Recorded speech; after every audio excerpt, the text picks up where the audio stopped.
வணக்கம் நண்பர்களே, உங்கள் அனைவரையும் ஜஸ்ட் சில் அவுட் சேனலுக்கு வரவேற்கிறேன். நம்ம ஏதாவது தப்பு பண்ணிட்டா நம்மளோட அம்மா அப்பா ஆச்சின்னு எல்லாரும் திட்டுவாங்க. சேர்க்க சரியில்லை, அதான் இப்படி இருக்கான், நல்லவனோட சேர்ந்தா தானே நல்ல குணம் வரும் அப்படின்னு சொல்லுவாங்க. நாம் எங்கே இருக்கோம், எந்த சூழ்நிலையில் வளர்கிறோம், இவைகள்தான் நம்மை நல்லவனாகவும் கெட்டவனாகவும் உலகுக்கு எடுத்து காட்டுகிறது. தவறானவர்கள் இருக்கும் இடத்தில் நல்லவனாக வாழ்வதும் தர்மத்தின்படி நடப்பதும் மிகவும் கடினமான செயல்தான். கௌரவர்கள் 100 பேரில் அப்படி ஒரு நல்லவன் இருந்தார். அவரை பற்றி தான் இன்னைக்கு நாம் பார்க்க போகிறோம். வாங்க வீடியோக்குள்ள போகலாம். 18 நாட்கள் நடைபெற்றது குருச்சேத்திர போர். அந்த போரில் அது 14வது நாள். அன்று அதிக எண்ணிக்கையில் கௌரவர்களை கொன்று குவிப்போம் என்று உறுதி எடுத்து கொண்ட பின் பாண்டவர்களின் கால்கள் பாசறையை விட்டு வெளி நடந்தன. அவர்களை வீர திலகமிட்டு வழியனுப்பி வைத்தாள் பாஞ்சாலி. வெற்றி பெற்ற பின்தான் தலை முடிவேன் என்ற சபதத்தின்படி தலைவிரி கோலமாக அவர்களை வழியனுப்பினாள். அந்த தருணத்தில் பாஞ்சாலியின் அந்த கேள்வி கண்ணனை நோக்கி புறப்பட்டது. கண்ணா, எல்லாம் தெரிந்த எம்பெருமானே, அனைத்து செயல்களையும் நடத்தும் ஆதி நாயகனே, இந்த யுத்தம் முழுவதையும் நீயே நடத்துகிறாய் என்பதை நான் அறிவேன். கொல்பவனும் நீ, கொல்லப்படுபவனும் நீ, வெல்பவனும் நீ, வெல்லப்படுபவனும் நீ. சொல், இன்று யார் யாரால் கொல்லப்படுவார்கள்? பாஞ்சாலியின் இந்த கேள்வியை கேட்டதும் பாண்டவர்கள் அனைவரும் கண்ணன் முகத்தை ஆவலோடு நோக்கினார்கள். இன்றைய போரின் நிலவரத்தை முன்கூட்டியே தெரிந்து கொள்ளும் ஆர்வம் அனைவர் விழிகளிலும். எதனாலும் எவ்விதத்திலும் பாதிக்கப்படாத கண்ணன் கலகலவென்று நகைத்தவாறே சொன்னார், பாஞ்சாலி, உனக்கு ஆனாலும் எல்லாவற்றையும் முன்கூட்டியே தெரிந்து கொள்ள வேண்டும் என்ற ஆவல் நல்லது. இன்று இரு தரப்பினராக பிரிந்து போராடும் அனைவரிலும் மிக மிக நல்லவன் ஒருவன் கொல்லப்படுவான். இப்போது உலகில் வாழ்பவர்களில் அவனை விட நல்லவர் யாரும் இல்லை. அவன் இறக்கவிருப்பதை எண்ணி என் மனம் இப்போதே வருந்துகிறது. இந்த விந்தையான பதிலால் கடும் அதிர்ச்சியடைந்த அர்ஜுனன், பீமன், நகுல, சகாதேவன் நால்வரும் தங்கள் அண்ணனான தர்மபுத்திரரை கவலையோடு பார்த்தார்கள். தர்மபுத்திரரை விட நல்லவர் யார் இருக்க முடியும்? தர்மபுத்திரர்தான் இப்போது உலகில் வாழும் மிக நல்லவர் என்பது மக்கள் அனைவரும் அறிந்த விஷயம்தானே.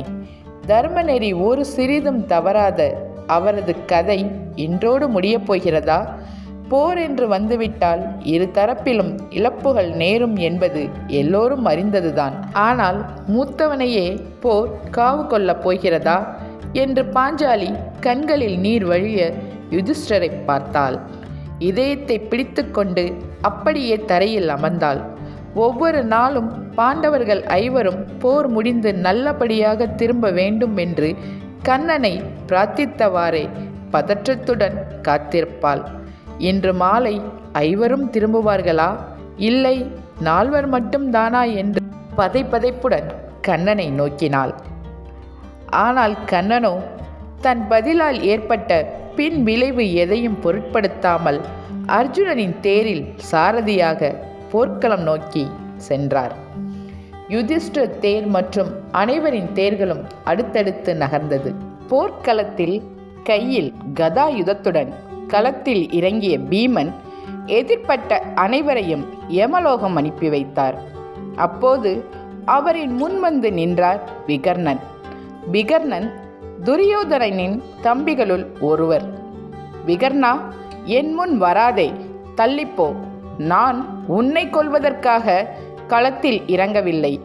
உன் அண்ணன்களான துரியோதனன், துச்சாதனன் இருவரையும் வதம் செய்யவே வந்திருக்கிறேன். பீமனின் வீர ஆவேச பேச்சை கேட்டு விகர்ணன் கடகடவென நகைத்தார். ஏன் பீமா, என்னை வென்றுவிட்டு அவர்களை வெல்ல இயலாதா? என்னை வெல்ல முடியாதென்ற பயமா என்றார். பயமா? எனக்கா? அதுவும் உன்னை பார்த்தா? நல்ல வேடிக்கை. அச்சத்தால் அல்ல, உன்மேல் கொண்ட அன்பால் உன்னை கொல்ல என் கதாயுதம் விரும்பவில்லை. நான் உன்னை கொல்ல முயன்றாலும் கூட என் கதாயுதம் என்னை தடுத்து விடுமோ என அஞ்சுகிறேன். அன்று நீ நடந்து கொண்ட முறையை என்னோடு என் கதாயுதமும் அல்லவா பார்த்து கொண்டிருந்தது. என்னைப் போலவே அதற்கும் உன்மேல் அன்பும் மரியாதையும் உண்டு. தப்பி பிழைத்துப் போ என்றார் பீமன். விகர்ணன் மீண்டும் நகைத்தார். பீமா, என்று என்ன நடந்தது? எதை பற்றி பேசுகிறாய் நீ? உன் கதாயுதம் என்மேல் அன்பு செலுத்த வேண்டிய அவசியம் என்ன என்றார். அன்று நீ நடந்து கொண்ட முறையை என்னோடு என் கதாயுதமும் அல்லவா பார்த்து கொண்டிருந்தது. என்னைப் போலவே அதற்கும் உன்மேல் அன்பும் மரியாதையும் உண்டு. தப்பி பிழைத்துப் போ என்றார் பீமன். விகர்ணன் மீண்டும் நகைத்தார். பீமா, என்று என்ன நடந்தது? எதை பற்றி பேசுகிறாய் நீ? உன் கதாயுதம் என்மேல் அன்பு செலுத்த வேண்டிய அவசியம் என்ன என்றார். அன்று கௌரவர் சபையில் பாஞ்சாலியை உன் அண்ணன் துச்சாதனன் துயிலுரிய எத்தனித்தானே. அப்போது மெய்ஞானியான பீஷ்மரிலிருந்து சபையோர் அனைவரும் வாய்மூடி மௌனியாகத்தானே இருந்தார்கள். அதர்மம் தலை விரித்தாடிய அந்த சந்தர்ப்பத்தில் தர்மத்தின் பக்கம் நின்று குரல் கொடுத்தவன் நீ மட்டும்தான். அநியாயம் நடக்கிறது, நிறுத்துங்கள் என்று அறை கூவியவன் நீ ஒருவன்தான். பெண்ணை மானபங்கம் செய்ய முயல்வது கண்டு பதைபதைத்த உள்ளம் உன் உள்ளம். நாங்கள் ஐவரும் கையால் ஆகாதவர்களாக இருந்தோம். பாஞ்சாலியின் பொருட்டாக நீ குரல் கொடுத்ததால் அது உன் அண்ணன் துரியோதனனுக்கு வெறுப்பை உண்டாக்கும் என்பதையும் நீ யோசிக்கவில்லை. அறத்தின் பக்கமே நின்றது உன் மனம். ஒரு பெண்ணுக்கு நேரும் அவமானம் கண்டு துடித்தது உன் நெஞ்சம். அந்த உயர்ந்த நெஞ்சை என் கதாயுதம் பிளப்பதை நான் விரும்பவில்லை. தயவு செய்து தள்ளிப்போ. அல்லது இன்னொரு யோசனை சொல்கிறேன், அதை கேள். அதென்னப்பா இன்னொரு யோசனை? அதையும் தான் சொல்லேன், கேட்போம் என்றார் விகர்ணன். நீ எங்களுடன் சேர்ந்துவிடு. பாண்டவர்கள் உன்னையும் சேர்த்து 6 பேராக இருப்போம். உனக்கு அரசு வழங்கி முடிசூட்டுகிறோம். பாஞ்சாலியின் மானத்தை காக்க குரல் கொடுத்த உன் தலையில் முடிசூட்டி பார்க்க விழுகிறது என் மனம். என் விருப்பத்தை நிறைவேற்று என்றார் பீமன். விகர்ணன் நகைத்தார். பீமா, நான் அறவழியில் நிற்பவன் என்று சொன்னாயே, அது உண்மைதான். அன்று மட்டுமல்ல, எப்போதும் அறத்தின் வழியில்தான் நிற்பேன். அன்று பெண்ணின் மானம் சூறையாடப்படும் நிலையில் அதன் பொருட்டு எதிர்த்து குரல் கொடுப்பதும் தடுப்பதும் தான் அறம். எனவே எதிர்த்து குரல் கொடுத்தேன். இன்று யார் தரப்பில் நியாயம் இருந்தாலும் நான் சார்ந்திருக்கும் என் அண்ணன் தரப்புக்காக நான் போராடுவதே நியாயம். வெறும் மகுட ஆசைக்காக என் அண்ணனை விட்டு விலகி விடுவேன் என்றா நினைத்தாய்? என்னை தாண்டித்தான் நீ துரியோதனனை அடைய முடியும். இயலுமானால் என்னை நோக்கி உன் கதாயுதத்தை பிரயோகித்துப் பார். விகர்ணனின் துடுக்கான பேச்சு பீமனுக்கு கடும் சீற்றத்தை ஏற்படுத்தியது. தேரிலிருந்து குதித்து பாய்ந்து சென்று விகர்ணனை தாக்கத் தொடங்கினார். உக்கிரமான போர் நெடுநேரம் நடைபெற்றது. ஒரு மாபெரும் வீரனுடன் போர் புரிகிறோம் என்பதை பீமனின் மனம் உணர்ந்தது. அது மட்டுமல்ல, அறத்தின் வழியே வாழ்பவர்களை வெல்வது சுலபம் இல்லை என்பதையும் பீமனின் மனம் புரிந்து கொண்டது. மனமே இல்லாமல் தன் கதாயுதத்தால் ஓங்கி விகர்ணனை அறைந்தார் பீமன். தர்மத்தின் வழியிலேயே நின்ற விகர்ணன் முகத்தில் புன்முறுவல் படர்வதையும் சிரித்து கொண்டே அவன் மரணத்தை வரவேற்பதையும் பார்த்து வியந்தது பீமனின் மனம். விகர்ணனின் உயிர் பறவை விண்ணில் பறந்தபோது பீமன் உள்ளம் இனம் தெரியாத சோகத்தில் ஆழ்ந்தது. மாலை சூரியன் அஸ்தமனத்திற்கு பிறகு யுத்தம் நிறுத்தப்பட்டது. பாண்டவர்கள் பாசறைக்கு திரும்பினார்கள்.